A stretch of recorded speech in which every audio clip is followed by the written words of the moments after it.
जुटीचा धन्यवाद। रुपये भाव 40 रुपये भाव कोण म्हणतो देत नाही, कोण म्हणतो देत नाही, शेतकरी एकजुटीचा, शेतकरी एकजुटीचा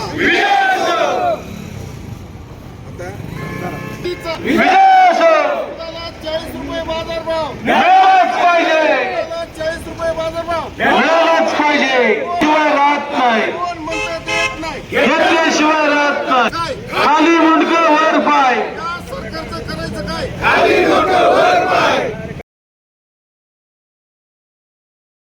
तर त्या ठिकाणी खाली घसरायला लागले, त्या ठिकाणी घसरत दुधाचे दर 39 रुपयाहून आता 26 रुपयापर्यंत त्या ठिकाणी आले। जिल्हा सहकारी दूध संघाचा आज 3-5 फॅट आणि 8-5 SNFचा दर 26 रुपये आहे। खाजगीवाले देखील 27, 28, 29 रुपयापर्यंत त्या ठिकाणी दर देत आहेत। जुलै महिन्यामध्ये सरकारने जो काही शासन निर्णय पारित केला होता तो शासन निर्णय म्हणजे खऱ्या अर्थानं कायदा आहे आणि त्या कायद्याचं पालन या सर्व सहकारी दूध संघांनी आणि खाजगी संघांनी करणं गरजेचं होतं।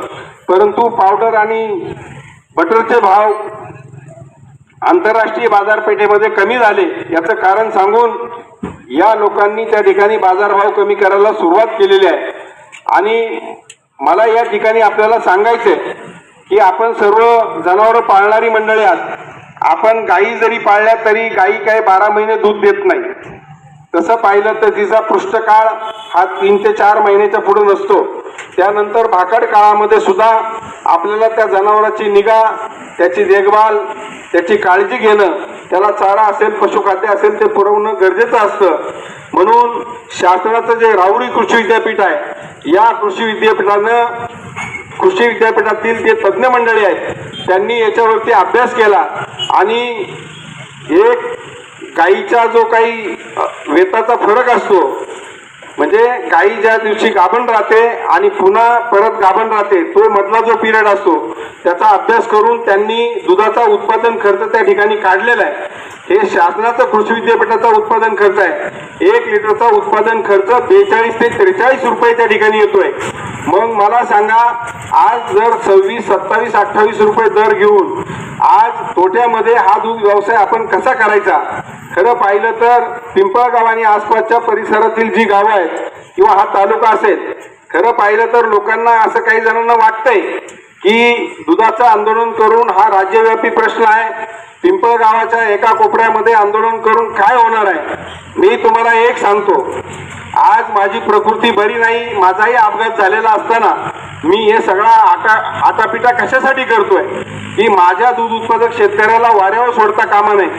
आणि काही मंडळी पाठीमागं पण चर्चा करतात, प्रभाकर पुढे, अरे प्रभाकर तुमच्या पुढे, अशा जखमी अवस्थेत देखील मी तुमच्यासाठी या ठिकाणी झोकून देऊन काम करतोय।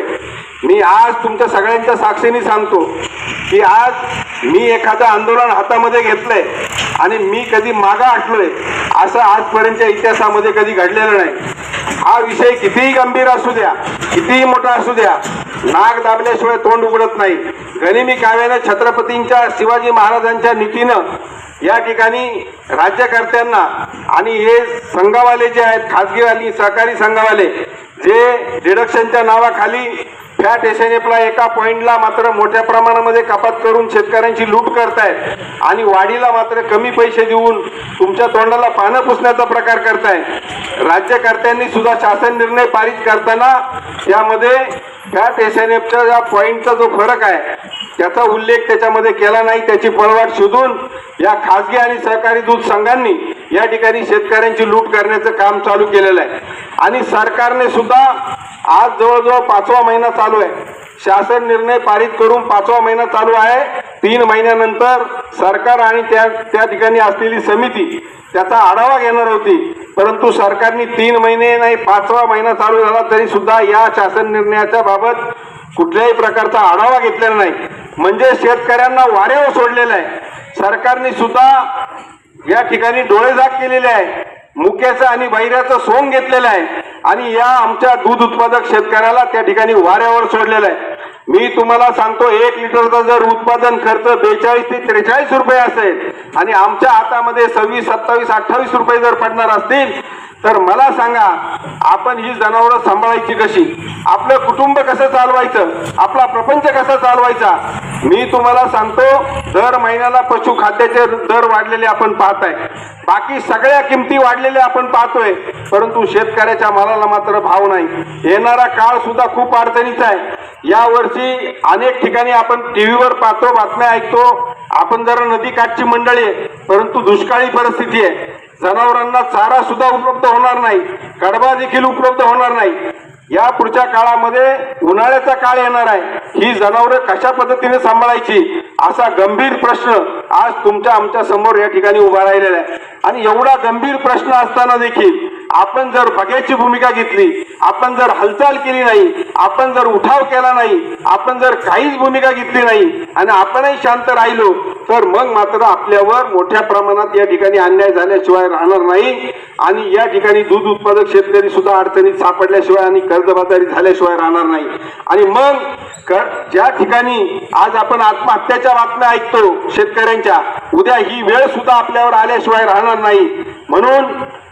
म्हणून एक लक्षात घ्या, या पुढच्या काळामध्ये आपल्याला गंभीर भूमिका या ठिकाणी घ्यावी लागेल आणि या राज्यकर्त्यांना आणि या संघवाल्यांना देखील वठणीवर आणावं लागेल. मी तुम्हाला आज सांगतो, मी या ठिकाणी हार मानणारा कार्यकर्ता नाही. आज वडीलधारी मंडळी माझ्या समोर बऱ्यापैकी या ठिकाणी जमलेली आहे. खरं पाहिलं तर मी मगाशी सांगितलं तरुण पोरांनी याच्यामध्ये यायला पाहिजे. ठीक आहे, तरुणांना देखील आपण एकत्र करू, परंतु भविष्य काळामध्ये हा संघर्ष आपल्याला तीव्र करावा लागेल, कारण ही आपल्या जगण्या मरण्याची लढाई आहे, आपल्या जीवन मरणाची लढाई आहे. अनेक समोर बसलेल्या मंडळींना माहिती आहे, दुधाचा पगार जर हातामध्ये आला नाही, 4 पैसे जर हातामध्ये राहिले नाही तर आपलं कुटुंब चालवणं आपल्याला अवघड होणार आहे, आपलं प्रपंच चालवणं आपल्याला अवघड होणार आहे, आपली जनावरं सांभाळणं आपलं अवघड होणार आहे. त्यामुळे हा विषय अत्यंत गंभीर आहे. आम्ही कुठेतरी टाइमपास म्हणून या ठिकाणी आलेलो नाही. एक लक्षात घ्या, हे शेतकऱ्यांचं आंदोलन आहे, याला कुठलंही राजकारण किंवा पक्षीय पार्श्वभूमी नाही. आम्ही पुन्हा एका व्यक्तीला याच्यामध्ये दोषी धरत नाही. सरकार हे मायबाप असतं. आजच्या परिस्थितीमध्ये सरकारने भूमिका घेणं गरजेचं आहे. आमची भूमिका अशी आहे, 34 रुपयाचा जो शासन निर्णय सरकारने केलेला आहे त्याचा फेर आढावा सरकारने घ्यावा.